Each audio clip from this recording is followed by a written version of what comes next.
Okay, hi, my name is Deana McDonagh. This is Joyce Thomas. We are partners in crime. We are going to try and give you a very serious presentation. Okay, we're very organic when we present. We do finish off each other's sentences. Both of us are heavily involved in education, in professional practice, and it's an unusual context, you may think, initially, that we're going to come here and share with you a very organic, natural exercise that designers go through. But we really do believe for you to deal with problem solving head on, you have to think holistically. And so this is what we're going to show you. We're going to give you some insight into a designer's toolkit today. And it's very natural to us. What we realized by contact with young startups and businesses, that our way of thinking unleashes a lot of untapped potential, and it helps to cross-pollinate and helps therefore with creative problem solving. We're going to start and show you a couple of problem-solving tools that you might have used in business. This is a time management matrix that Stephen Covey came up with. You look at these 4 quadrants: urgent, time pressure, not urgent, no pressure, important, not important. So you might have used a tool like this to help you organize your thoughts. Or maybe you looked at the Ben Franklin T. I know my mother told me this when I was a teenager and I was trying to decide which boy to date, and to make a positive list and a negative list. Huge lists. But this is also something that Ed's always talking about using in business, a Franklin T. Make a list of, what's important, positives and negatives. Or you might actually have made a list like this. Now this is from a student project where they actually pulled out a big sheet of paper, and it's pretty much just a written list where you begin to indent your sheet, the things that are important. And what is required about something like this, or a Franklin T, or some of these other things, you have to have a lot of thought process that goes into it before you actually put your pen down into paper to be able to organize it. Today, what we want to show you is ways that we as designers use to overcome these blocks, these mental blocks that you have as you're trying to solve problems, because we all have these wicked problems that we deal with that are very complex in today's society, right? And so these are some tools that you can use that we use within our school. So these are some of the guidelines that IDEO, which is a large industrial design firm, suggests for brainstorming. It's about a creative muscle, they say, thinking muscle. And so you can't just dive into problem solving. You've really got to have a focus and a context. So this is about sharpening your view, what you want to actually achieve. So it's about realizing when people are brainstorming, you don't have any judgments, there's no bias, everything's possible. We say that's playing with the playground rules. You've got to remember to use the space. You can't be creative if you're sat huddled up over a desk. You've got to move around and own the space, because you've got to think of it as getting your energy level going. And stretch first is really about, it's like with any exercise. We talk about the thinking muscle, the creativity muscle. You've really got to practice it. Drawing and design thinking is a language, and you've got to use it every day. Otherwise, you lose your fluency. And you do have to get physical. And then finally, you've got to have fun. Design problem solving is serious fun. So there's a lot of playfulness, and with playfulness, we go back to being 5. Anything's possible, and that's where creativity plays out. So what we're going to talk about today is holistic problem solving. And so we're going to be showing you a variety of different brainstorming techniques, and we're going to ultimately show you mind mapping at the end. So over the course of this presentation, we're going to look at a few slides about generating ideas, about sorting the ideas and making sense of them, tools to help some decision making, and helping you understand your customer beyond the superficial. So first, generating ideas. So what we have here is, just as my colleague would say, a load of slides to show you some imagery of some students working through some generating idea process. So in this particular process, they're using Post-it notes, lots of different Post-it notes. And the rule for using Post-it notes when you're generating ideas is that you use a Sharpie. You use a tool, a marker that's fairly large in size, and you put 3 to 5 words on each Post-it note, and every idea that you have, you throw those ideas up. Doesn't matter where you are. You can see here in the design studio, they were actually putting these Post-it notes up on a window. And at this stage, it's non-linear. You can do this by yourself. It's better if you do it in a team of 2 or more because there's a synergy. And the whole idea is you quietly put up all these ideas, but it's very difficult to be quiet when the creativity is flowing and you become very enthusiastic. So it doesn't really matter where you do it. You don't even have to do it specifically with Post-it notes. You can do it on a blackboard. You can do it in a situation where you have 2 people together. This is a form of mind mapping that's down here at the bottom on this screen. In a group, developing these ideas, and you begin to put all of these different kinds of ideas up. Here we have 3 students that were actually all drawing on a whiteboard at the same time, which you're going to kind of experience in a little while. And then once you have all these ideas up, they are just lots of different thoughts. You haven't really begun to organize them. Now, when you're note-taking, if you're taking notes while we're talking here, you might have started out with a line brainstorming, and then you started to indent and write underneath it. You had to figure out a form of organization to actually be able to take these notes to start out with. But in this method of brainstorming, you haven't to start out with. You come up with all the ideas, and afterwards you come back and say, okay, how did these things begin to make sense? And so in this case here, we have a series of Post-it notes that are combined with photographs where they have done some ethnography to go out and survey whatever the actual problem is, because in this case they were looking at a real actual situation. And so once they had these photographs and the Post-it notes, they could begin to organize them into information, experience, and service. It's probably worth mentioning at this point is that we're both empathic design research strategists. And what that means is your customer doesn't just need something functional from you, utilitarian. You're adding a value. So for you to figure out what your customer needs in the long run, you have to go out into what we call the authentic user space. Where do they live? Where do they shop? Where do they experience life? And so ethnography and anthropology is really a part of the empathic researcher. We're not scientists anymore that look to people as being other than us. We have to get closer to them, so you design something more intuitive. That's where the empathy comes in. So these are tools that you don't have to be you don't have to be a designer to use. You don't have to be able to draw. You just have to be able to think and be able to sort and organize your ideas.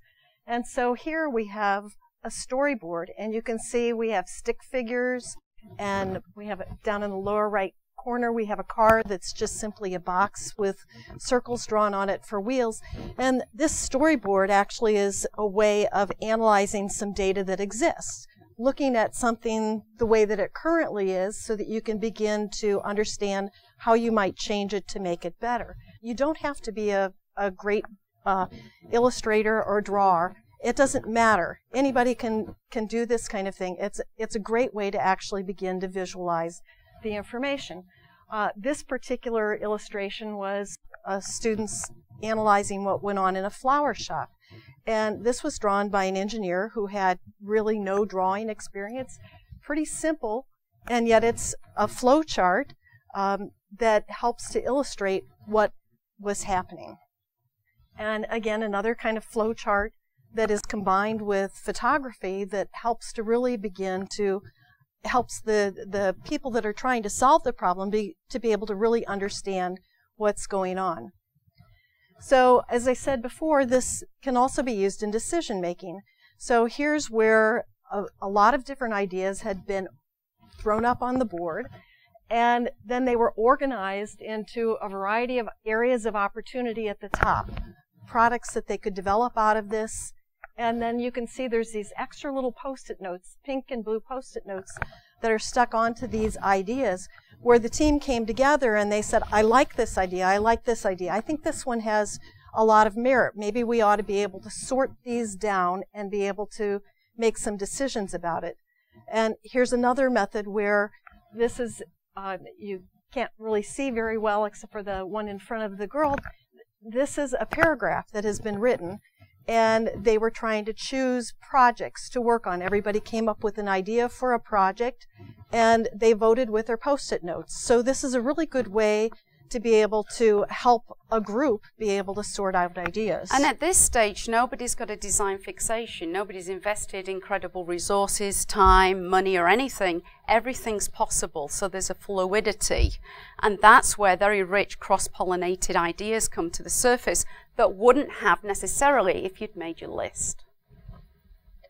And so one of the other aspects that this really works well for is understanding your customers beyond the superficial. And actually, we're going to do a little bit more of that in a little while. And so these are some other tools that we're not actually going to use today, but these are design tools that we use. This particular slide shows students having brought in products that they loved and hated. And this works really well to begin to understand your customer. How do they resonate with products or things around in their environment? What are their emotional connections to things, to actually be able to understand what their needs and desires and wants are? And also, what is their vernacular? What is the language that they're using? How do you reach out to people if you want them to be more responsible about estates and their will when they're 18 years of age? How do you connect to them? Another tool that we sometimes use are mood boards. You perhaps have seen in advertising movies and things where they might create these illustration boards of aspirations of what a particular client would want and desire. And that's what this kind of illustration of a mood board is for. But it's a real tool for a designer. It helps them communicate and also provoke an emotional response to a user, a potential customer, with words, so they overcome and transcend any linguistic barriers that may exist if you're designing for another culture. Well, and too, that not necessarily that the designer is creating the mood board, the illustration board, but that the user might be illustrating it to help the designer or the person who's helping them solve the problem be able to understand what it is that they're feeling or their needs. And so that it's just another kind of tool that we use. And so this image is about trying to understand another person, to actually create a persona of who your customer is. So in small business, the lawyers would have particular kind of persona. If you're in business law, you're looking for business clients. If you're in estate planning, you have kind of a persona that you're looking for in terms of the age range of people that you would normally be looking for that might be your clients. If you're insurance, you might have specific types of people that you're looking for that would come into that area. And so in this case, this student is actually interviewing another student and creating a Post-it note map.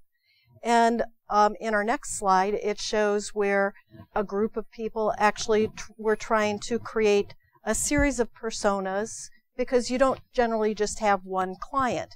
You might have clients that are in various age ranges, students, midlife adults, and older adults, depending on what your product is, your product line is. And so you have to begin to understand what all these people are. And so this is another Post-it note collection. You can't see all the words and names on there. And this is another way that, again, once you've created all of these notes and this information about people, to be able to organize it in a visual way that helps you be able to understand it.